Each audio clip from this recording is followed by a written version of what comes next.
वैशाख महीने में बाबा शंकर को जो चढ़ाया जाता है और 1000 अश्वमेध यज्ञ का पुण्य फलम प्राप्त कर लेते हैं। मंदार और शमी ने दोनों ने मिलकर भगवान शिव की आराधना करी और देवादिदेव महादेव ने वर दे दिया, सुनो शमी और सुनो मंदार, यदि कोई भूल से भी आपकी पत्ती आपका पुष्प मुझे समर्पित कर देगा, सुनो मंदार सुनो शमी, अगर कोई भूल से भी आपकी पत्ती आपका पुष्प मुझे समर्पित कर देगा, उसे 1000 अश्वमेध यज्ञ के स्नान का जो पुण्य होता है वो एक क्षण में प्राप्त हो जाए। 1000 अश्वमेध यज्ञ का पुण्य, 1000 अश्वमेध यज्ञ का पुण्य एक क्षण में प्राप्त हो। ये मंदार, ये शमी, 1000 अश्वमेध यज्ञ का पुण्य। कड़े का जो फूल होता है एक सफेद कलर का भी होता है और एक गुलाबी कलर का भी होता है। देखा है आप लोगों ने? बोलो, जम के बोलो, देखा है ना?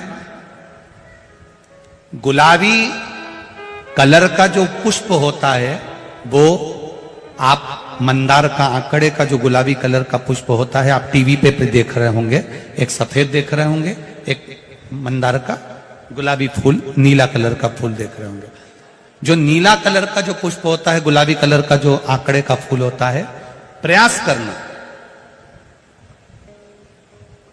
जब किसी विषम परिस्थिति में फंस गए, विषम परिस्थिति, जब आपको लग रहा है कि मुझे बहुत भय लग रहा है, कुछ बुरा होने वाला, आपको लग रहा है आज मेरी उल्टी आंख बहुत फड़क रही है, कुछ गड़बड़ होने वाला, आपको लग रहा है मेरी सीधी आंख फड़क रही, कुछ गड़बड़ होने वाला, तब केवल वो नीला जो गुलाबी पुष्प है मंदार का, उसको कहीं से लाकर शिवालय में अशोक सुंदरी वाली जगह पर स्पर्श कर कर शिवलिंग पर आप चढ़ा दीजिए। आपकी विषम परिस्थिति कैसी भी होगी वो रास्ता बनाकर बाहर निकल जाएगी, आपको फंसना नहीं, परेशान नहीं। मंदार आंकड़ा, सफेद आंकड़े का एक साथ। शमी की पत्ती देखिए आप लोगों ने, जम के तो बोले जरा, देखिए मंदार पुष्प भी देखा हुआ है। अब शमी की जो पत्ती होती है, उस शमी की पत्ती को भगवान देवादिदेव महादेव पर चढ़ाने का, शमी की पत्ती जो होती है उस शमी की पत्ती को चढ़ाने का एक नियम भी होता है। थोड़ा सावधानी से सुनना इस नियम को, जो आपके जीवन को सार्थक बना सकता है। शमी की पत्री को चढ़ाने का एक नियम है, बड़ा सुंदर नियम, आपके जीवन में उतारने लगा। महाराज, जब सारा श्रृंगार मेरे देवादिदेव महादेव का हो जाए, संपूर्ण स्नान भगवान का हो जाए, संपूर्ण स्नान, आप समझे उसको, जैसे ये शिवलिंग है, जलाधारी, जल निकल कर जाने का स्थान, गणेश, कार्तिकेय, अशोक सुंदरी, जलाधारी मतलब माता पार्वती जी का हस्त कमल, शिवलिंग शिव का स्वरूप, ऊपर जो जलाधारी लगी है उसमें से एक एक बूंद जो पानी नीचे गिर रहा है, जो पानी नीचे गिर रहा है, शिव जी की बेटियां जया, विषहरा, शामली बारी, दौतली, देव, शिव जी की पुत्री बेटियां। जब देवादिदेव महादेव को शमी का पत्ता चढ़ाया जाता है, कब चढ़ाते हैं? जब आपने संपूर्ण जलाधारी को हाथ से साफ कर दिया हो, शिवलिंग पर जल चढ़ा दिया हो, शिवलिंग का पूरा श्रृंगार आपने कर दिया हो, संपूर्ण श्रृंगार मेरे देवादिदेव महादेव का हो गया, संपूर्ण श्रृंगार। बाबा को चंदन का लेपन, अबीर, गुलाल, अक्षत, बेलपत्र, धतूरा, जो भी तुम्हें चढ़ाना है सब कुछ तुमने चढ़ा दिया, सारा श्रृंगार मेरे देवादिदेव महादेव का हो गया। तब शमी की पत्ती को मां जगतजननी की जो जलाधारी है उस पर मात्र स्पर्श कराकर शिव के शिवलिंग पर आखिरी में समर्पित कर देना चाहिए, जिससे हमारी मन की जो कामना है वह मां जगतजननी देवादिदेव महादेव से उनके कानों में श्रवण कर। शमी पत्र का एक बात और स्मरण में रहे, शमी पत्र की बहुत एक बात और अपने स्मरण में लीजिएगा। शमी पत्र जैसे शिवलिंग, जलाधारी और स्थान, जब बहुत ज्यादा मात्रा में दरिद्रता होती है, बहुत ज्यादा मात्रा में बहुत कष्टमय जीवन। जब तुम्हारी चित्त वृत्ति में आए, जब तुम्हारे मन में आए, धन भी नहीं है, पैसा भी नहीं है, बहुत दरिद्रता का जीवन है, बहुत दुखी जीवन, तब बेलपत्र और शमी पत्र का प्रयोग जरूर करके देखना। प्रैक्टिकल करने में कुछ नहीं जाता, प्रैक्टिकल करने में क्या जाता है, करके देखना। उस समय पर वो कहते हैं ना कि कोई कहने वाला कह दे कि महाराज जी, वो एक महाराज प्रवचन दे रहे थे और प्रवचन में देते देते देते देते किसी ने, महाराज जी प्रवचन दे रहे थे कि मदिरा का पान नहीं करना चाहिए, नहीं पीना चाहिए, गलत है, नाली में पड़ा होता है, व्यसन में पड़ा होता है, ऐसा पान ना करो। एक महाराज का पेचेन वाला खड़ा हो गया, उसने खड़े होकर कह दिया, ओ महाराज तुम इतनी बड़ी बड़ी बात कर रहे हो, तुम्हारा सगा भाई तो पी के नाली में पड़ा, गटर में पड़ा। महाराज जी को क्रोध नहीं आया, समझ थी। महाराज जी ने कहा, भैया देख, मैं भी प्रवचन दे रहा हूं, मेरा भाई भी प्रवचन दे रहा है, मैं मुंह से समझा रहा हूं कि पीकर लोग नाली में गिरते हैं, गटर में गिरते हैं, मेरा भाई प्रैक्टिकल करके दिखा रहा है कि मत पिया। प्रैक्टिकल वाली बात है। शमी पत्र बेलपत्र का एक बार जीवन में प्रैक्टिकल कर देखना, प्रैक्टिकल करना।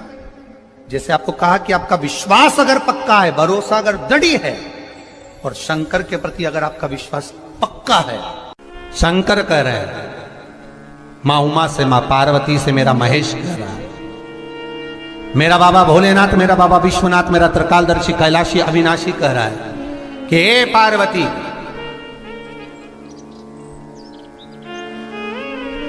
एक बीला, एक बेल जो मुझे समर्पित करता है, और समर्पित करने के बाद उस बेल की महत्वता देखिए, जो बैसाख महीने में बाबा शंकर को जो चढ़ाया जाता है, और 1000 अश्वमेध यज्ञ का पुण्य फल हम प्राप्त कर लेते हैं मात्र एक फल चढ़ाकर, मात्र एक फल चढ़ाकर।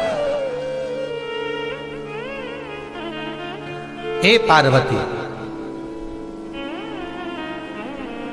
संसार का मनुष्य जब मुझे वो बेलपत्र समर्पित कर, वो बेल का फल समर्पित करता है, पार्वती वो फल जो मुझे चढ़ता है, फिर मैं भले नर्मदा के जल से निकला हुआ कंकर शंकर क्यों ना हूं, फिर चाहे मैं गंगा के जल से निकला हुआ कंकर शंकर क्यों ना हूं, चाहे फिर मैं यमुना के जल से निकला हुआ कंकर शंकर क्यों ना हूं, चाहे मैं सरयू के जल से निकला हुआ कंकर शंकर क्यों ना हूं, चाहे मंदाकिनी के जल से निकला हुआ कंकर शंकर क्यों ना हूं, हे पार्वती, फिर जो भी शिवलिंग पर वो बेल समर्पित होता है, वो बेल उठाकर जीव अपने कार्य में ले सकता है। ये मां उमा से कह रहा है। तो उस बेल की महत्वता जानेंगे। अब अपन उस बेल को जानने के लिए वापिस स्कंद पुराण में चले, तो स्कंद पुराण में लिखा हुआ है कि जो बेल बैसाख के महीने में शंकर को चढ़ाया जाता है, वो बेल का फल उठाकर रख लिया जाता है। बैसाख के महीने में उस चढ़े हुए, बाकी के आपको बेल का फल खाना हो तो बात दूसरी, पर चढ़ा हुआ जो बेल का फल है वो पूरा बैसाख नहीं खाना। बैसाख के बाद में अगला जो महीना आए, उस महीने के अंदर उस फल के अंदर का गुर्दा निकालकर उसको सुखा लीजिए, और सुखाकर जिस व्यक्ति को पथरी की बीमारी हो और जिस व्यक्ति को पेट में बहुत भोजन पचता ही नहीं है, पूरा शरीर पाचन क्रिया बेकार हो गई, उस व्यक्ति को केवल 7 दिन तक शंकर पर चढ़ा हुआ वो बेलपत्र प्रदान कर दीजिए। पथरी भी बाहर और पाचन क्रिया भी ठीक, जिंदगी भर तकलीफ नहीं। उस बैसाख में उस फल की इतनी महत्वता बाबा भोलेनाथ स्कंद पुराण, लिंग पुराण, नर्मदा पुराण, पद्म पुराण के अंतर्गत, शिव महापुराण के अंतर्गत वर्णन कर, उसकी महत्वता है। वो बेल का फल साधारण नहीं हो सकता। अब मंदार का जो पुष्प होता है, बेल का जो फल होता है, बेलपत्री का फल, उसका जैसे गुर्दा, उसके अंदर का जो भाग होता है बेल का, वो गुर्दा, उसको अग्नि में जलाकर उसकी भस्म तैयार कर कर छान कर जब जब आपके यहां विद्वान ब्राह्मण शिव जी का अभिषेक कराते हैं, पूजन कराते हैं, तो उसमें लिखते हैं पूजन के साहित्य में बेलपत्री, धतूरा, दुर्वा, ये उसमें नीचे लिखेंगे भस्म। लिखते कि नहीं लिखते? लिखते हैं ना, भस्म अभिषेक में चाहिए रहती है। तब उस भस्म का थोड़ा सा भी भाग आप अगर शिव को समर्पित कर रहे हो तो ये जान लें कि शंकर मनवांछित फल प्रदान कर रहे हैं, शिव फल प्रदान कर रहे हैं।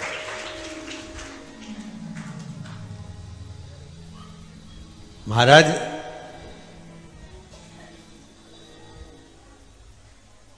बेलपत्री के वृक्ष के नीचे बैठकर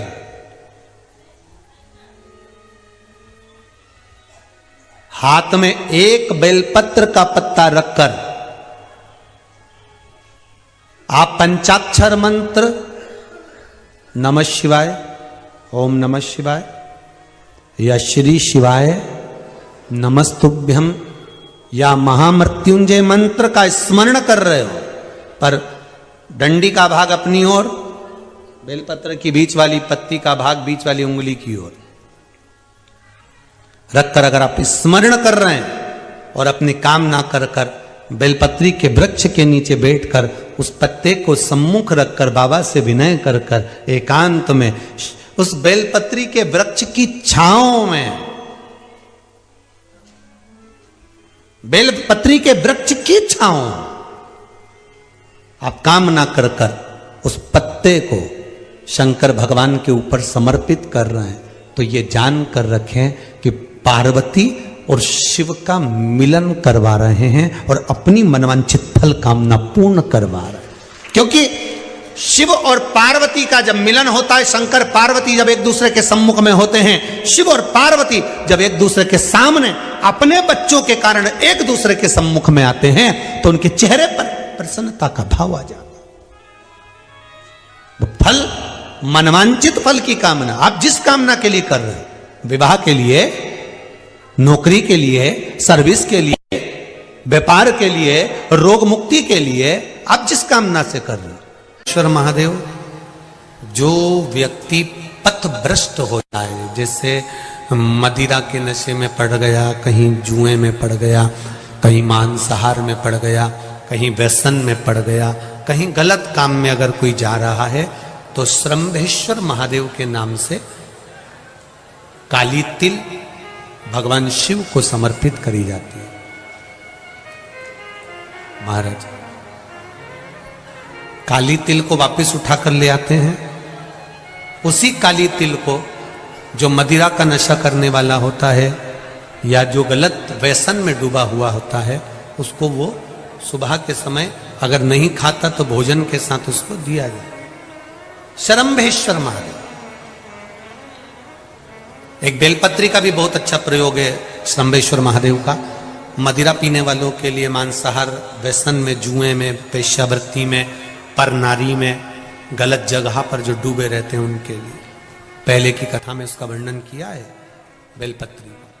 श्रंभेश्वर महादेव, एक बार सब बोलेंगे, कौन से महादेव? श्रंभेश्वर महादेव। फिर जम के बोल लो एक बार, श्रंभेश्वर महादेव। जब हमारे घर में क्रोध बढ़ता है या कोई गलत कार्य में जाने लगता है, तो श्रंभेश्वर महादेव का हमें शरणागति लेना चाहिए, श्रंभेश्वर महादेव का पूजन करना चालू कर देना चाहिए। कई लोग कहते महाराज जी, श्रंभेश्वर महादेव का मंदिर कहाँ मिलेगा, हम कहाँ पूजन करने जाए? कहीं नहीं जाना, तुम्हारे घर के पास में जो शंकर जी का मंदिर है वहीं जाओ, उसी देवालय में, उसी मंदिर में जाओ, श्रंभेश्वर महादेव के नाम से जल चढ़ाना प्रारंभ करेंगे। वो जल जो गलत संगत में पड़ा हुआ है उसका आचमन कराना प्रारंभ करेंगे, अपने आप उसकी धीरे धीरे बुद्धि सुधरना प्रारंभ हो जाएगी। ऐसा श्रंभेश्वर महादेव का है।